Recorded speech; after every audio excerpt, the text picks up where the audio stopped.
ये 2022 का सेट है, आ सकता है इस बार 2025 में इसमें से क्वेश्चन फंस सकते हैं। Of the given number the prime numbers will be, इनमें से जो नंबर गिवन है इसमें प्राइम नंबर्स कौन से होंगे? तो प्राइम नंबर किसे कहते हैं? जो अपने टेबल में आए और 1 के टेबल में आए, किसी और के टेबल में ना आए। तो 0 तो प्राइम नंबर है ही नहीं, 1 भी प्राइम नंबर नहीं है। बहुत से बच्चे 1 प्राइम नंबर समझ लेते हैं, 1 ना ही प्राइम है ना ही कंपोजिट है। तो 2 वो नंबर है जो प्राइम नंबर है, इवन भी है और प्राइम भी है। लेकिन 8 जो है इवन नंबर है, प्राइम नंबर नहीं है। 2 1 2 2 2 1 2, इसके अलावा किसी के टेबल में नहीं आता। लेकिन 8 2 4 8 4 2 8 8 1 8 1 8 8 2 से मतलब कई टेबल में आ रहा है, ठीक है, इसलिए ये प्राइम नहीं है। ठीक, तो इसका आंसर क्या हो जाएगा? 2। अगर पूछा जाता कंपोजिट नंबर क्या है, तो कंपोजिट नंबर का आंसर इसमें 8 होता। और सबसे छोटा प्राइम नंबर क्या होता है, क्वेश्चन आता है स्मॉलेस्ट प्राइम नंबर, तो 2।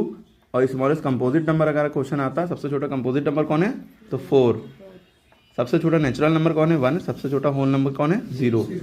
ठीक है, सारी चीज़ें पता है। Twin prime number, prime number क्या होता है, कमेंट बताइए, इससे पहले वीडियो में बता चुके हैं। अगला क्वेश्चन है the discriminant of the equation, इसका डिस्क्रिमिनेंट निकालना है। डिस्क्रिमिनेंट का फॉर्मूला, जब भी डिस्क्रिमिनेंट पूछा जाए तो आपको फॉर्मूला लगाना है b² - 4ac। लगाइए, डिस्क्रिमिनेंट जब भी निकालना हो आपका फॉर्मूला लगाना है d = b² - 4ac। या फॉर्मूला रट लिए, जब भी डिस्क्रिमिनेंट निकालना होगा आप कौन सा फॉर्मूला लगाएंगे, d = b² - 4ac। अब ये b क्या है, डिस्क्रिमिनेंट माने d, b² - 4ac है क्या? b क्या होता है, जो x के बगल में लिखा होता है वो b होता है। अब -2 है, माइनस के समय लिखेंगे अगर माइनस में, ठीक है। और x² के बगल में जो होता है वो a होता है, x = 2। अब कभी कभी x² बाद में दे देंगे, x पहले दे देंगे, यानी -2x + 3x² दे देंगे।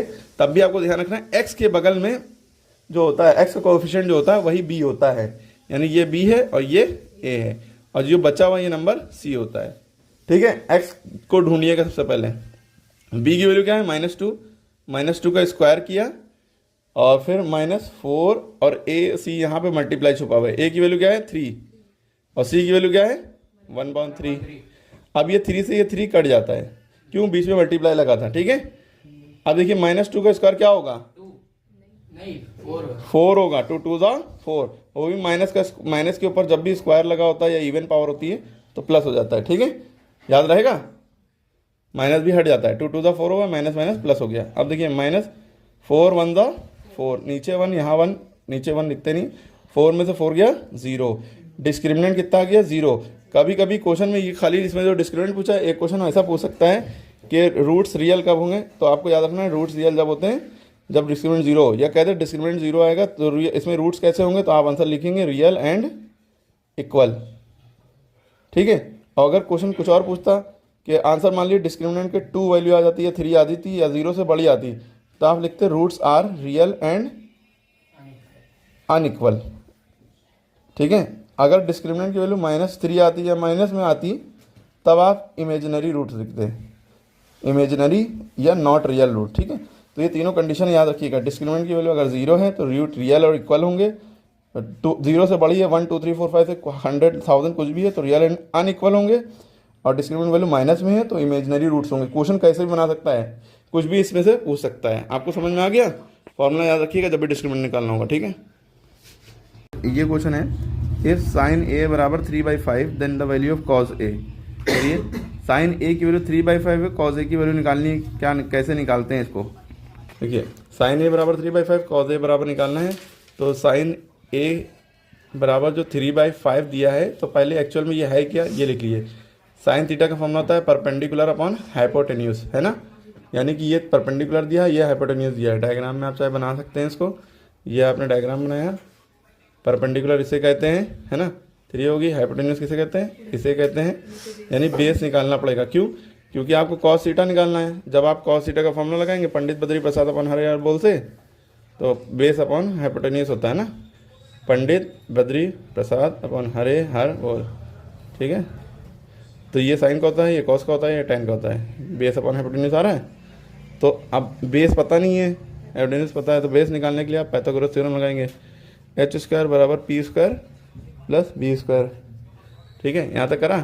अब हाइपोटेन्यूज की वैल्यू दी है 5 का स्क्वायर, परपेंडिकुलर की वैल्यू 3 है, 3 का स्क्वायर, बेस निकालना है, ठीक। एक ट्रिक बता रहे हैं, जब 3 होगा 5 होगा तो 4 ही होगा हमेशा, 3 4 5 का चक्कर रहता है, 3 4। और ना दूसरी ट्रिक ये है कि यहाँ पे 3 है, 3 का कोई मल्टीप्लाई 3 टू द 6, अगर यहाँ पे 6 है तो यहाँ 5 टू द 10 होगा और यहाँ 4 टू द 8 होगा, है ना। 3 3 द 9 यहाँ पे तो 5 3 15 होगा, यहाँ पे 4 3 द 12 होगा। समझ में आ गई बात। और ज़रूरी नहीं 5 तो यहीं होगा, 3 या 4 ऊपर नीचे हो सकते हैं, कभी यहाँ 3 होगा कभी यहाँ 3 होगा, ठीक है। क्लियर होगी बात। चलिए वो लॉजिक नहीं, आप पाइथागोरस थ्योरम से ही निकाल लिए। 5 का स्क्वायर 25, 3 का स्क्वायर 9, बी का स्क्वायर निकालना है। 25 है, 9 इधर आएगा माइनस में, बी स्क्वायर 25 में से 9 गया 16 बचा, बी स्क्वायर, बी बराबर √16, स्क्वायर उधर जाता रूट मिल जाता है, 16 का स्क्वायर रूट 4 होता है, 4 4 16 होता है ना। तो ये देखिए बी की वैल्यू 4 आ गई। अब आप ये यहाँ पे बी की जगह पर रख देंगे, बेस अपन एपिटेन्यूस, बेस की वैल्यू 4 आ गई, एपिटेन्यूस की वैल्यू 5 है। ओके क्लियर, समझ में आई। तो आपने जब परपेंडिकुलर एपिटेन्यूस कर लिया, ठीक है, 4/3/5 आ गया था, तो आपने क्या किया, कॉस थीटा निकालना था। कॉस थीटा फॉर्मूला लगाया, बेस अपॉन हेपेटेन्यूस, ये निकला है। tan थीटा मान लिया निकालना था, तो P/B यहाँ से फॉर्मूला होता है। tan थीटा की वैल्यू हो गई 3P/3/4। cot theta tan theta का ऊपर उल्टा होता है, B/P। फर्दर कर लिए सारे, कोई भी निकालने दे सकता है, आप कर लिएगा। ओके, इसके बाद अगला क्वेश्चन है the arithmetic mean of 3 4 6 and x is 5, यानी कि अरिथमेटिक मीन जो है 5 दिया है, इसके बाद जो लिखा होता है वो अरिथमेटिक मीन होता है। देन वैल्यू ऑफ x, यहाँ पे कौन सा नंबर था, ठीक है। आपको दिख रहा है कि अरिथमेटिक मीन जो है इसका 5 दिया है और ये नंबर दिए 4, x की वैल्यू निकालनी है, ठीक है। तो आपने अरिथमेटिक मीन का फॉर्मूला लगाया, sum of observation upon number of observation, ठीक है। सम यानी सबको जोड़ दो, अपॉन जितने नंबर टोटल नंबर लिखो। तो हमने क्या किया, पहले अरिथमेटिक मीन की जो वैल्यू दी है 5, वो अरिथमेटिक मीन की तरफ लिखी क्योंकि दे दिए। सम ऑफ ऑब्जर्वेशन यानी 3 4, यानी 3 + 4 + 6 + x, इन सबका सम किया। नीचे नंबर ऑफ ऑब्जर्वेशन यानी कितने हैं नंबर, 1 2 3 4, 4 हैं, 4 से डिवाइड कर दिया। 6 4 10 3 13 प्लस x, इसमें ऐड नहीं हो सकता है ना, इसमें x ऐड नहीं हो सकता, तो इसको ऐसे ही उतार लिया, अपॉन 4, यहाँ पे 5 है। अब इक्वल टू है ना, तो इसके हमेशा इसका यही तरीका है कि इसको क्रॉस मल्टीप्लाई करो। 5 × 4 इधर जाएगा मल्टीप्लाई में हो जाएगा, यहाँ 13 + x बचा, 5 4 दा 20 हो गया, 13 + x, x की वैल्यू निकालनी है तो 13 इधर आएगा माइनस में हो जाएगा, 20 - 13 x, 20 में 13 गया 7, x बराबर 7। यहाँ पर 7 नंबर था, इनका मीन 5 आया था, ठीक है। क्लियर हो गई बात। The distance between 2 point will be, अब हम ओरली बता रहे हैं। डिस्टेंस का फॉर्मूला होता है √x1 - x2 whole square + y1 - y2 whole square. ये x1 x2, ये x1 y1 है, x2 y2 है, ठीक है, कर लिएगा। 1 root of the equation is 3, then the value of k। जब भी इस तरह का 1 रूट ऑफ द इक्वेशन दिया हो तो आप क्या करते हैं, इसमें जो रूट दिया है बस जहाँ पे x है वहाँ आप ये वैल्यू रख देते हैं, अपने आप k की वैल्यू आ जाती है, ठीक है। अगला क्वेश्चन है 2 tan 30 की अपॉन 1 + tan स्क्वायर 30 की वैल्यू निकालनी है।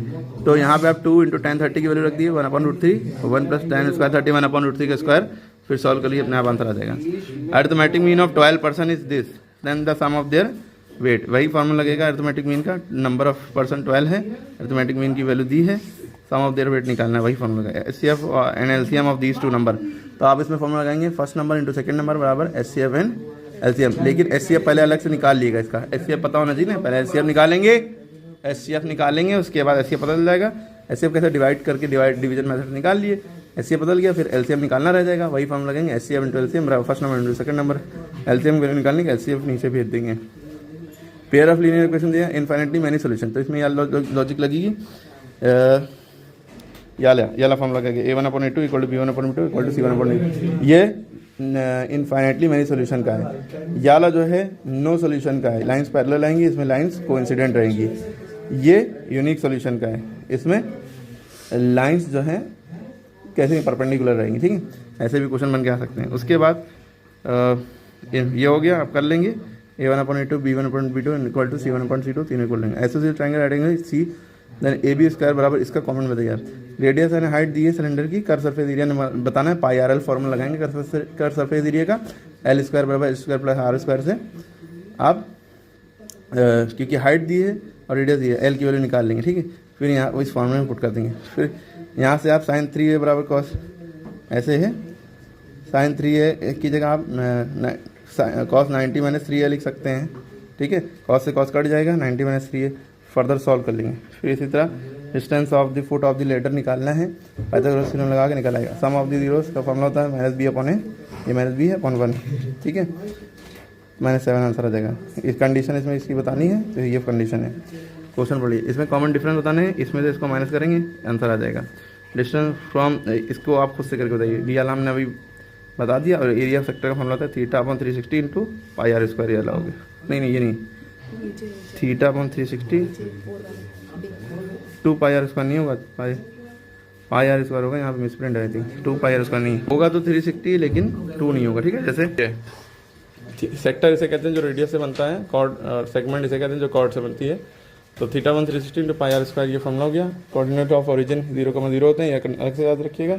और लाइन पैरेलल कब होंगी, सॉरी पैरेलल लाइन कब होंगी, आप पूछा गया तो नो सॉल्यूशन में होती है, और इसकी कंडीशन ये होती है, ठीक है।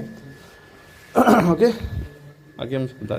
अब ये सारे क्वेश्चन आप खुद से ट्राई करिए, थोड़ा सा टाइम की कमी है, आप खुद से ट्राई करिए पॉज करके, ठीक है। उसके बाद ये क्वेश्चन है, आप लोग देख लिए पॉज कर करके खुद से ट्राई करिए, ठीक है।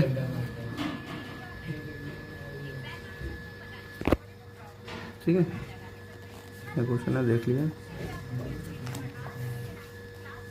ये इसका बाद दूसरा सेट आ जाएगा, वो अलग पेपर यहाँ पर ख़त्म हो गया।